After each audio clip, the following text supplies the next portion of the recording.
茶樓嘅招牌鮑汁腐皮卷，28蚊得個3條，次次都要點2籠先夠分。教你自己喺屋企整啊，簡單2步實現腐皮卷自由。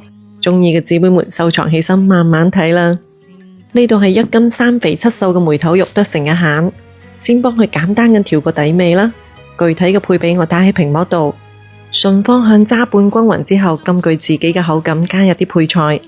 我呢度搭配得比較豐富，有蔥花啦、泡發好嘅蝦米、冬菇、紅蘿蔔絲、木耳絲、韭黃同埋馬蹄碎，將佢哋揸拌到同豬肉餡充分咁融合，餡料就準備好啦。都係用返呢個原漿豆腐皮，佢嘅配料表好乾淨㗎，一包大概有30張左右。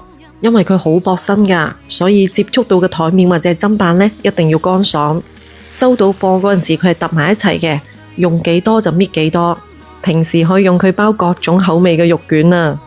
今日包呢個肉卷呢，呢張腐皮有啲大，將佢對折出正方形之後，多出嚟呢啲我哋剪走佢，剪出嚟呢個邊角料都唔好嘥，攞嚟滾湯都好正㗎。裁剪好之後，我哋就可以開始包啦。包就好簡單嘅。將啲肉餡放喺對角嘅位置啦，好似我哋舊時包紅包咁樣，對角折埋，跟住再捲返起身。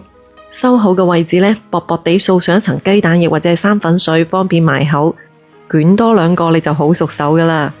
我呢度咁樣嘅大細，水滾之後開始計時，全程大火蒸咗18分鐘。如果你捲得厚肉啲，咁就適量加多幾分鐘。跟住再嚟煮返個淋面嘅鮑汁，具體嘅配比我打喺屏幕度。冇鮑汁嘅話呢，你就用蠔油嚟代替咯。表面可以切返啲蔥絲點綴一下，咁就搞掂食得㗎喇。鮮香嘅腐皮包裹住豐富嘅餡料，口感好正㗎。講得咁詳細都睇到呢度咯，點個讚鼓勵下，你都嚟試下啦。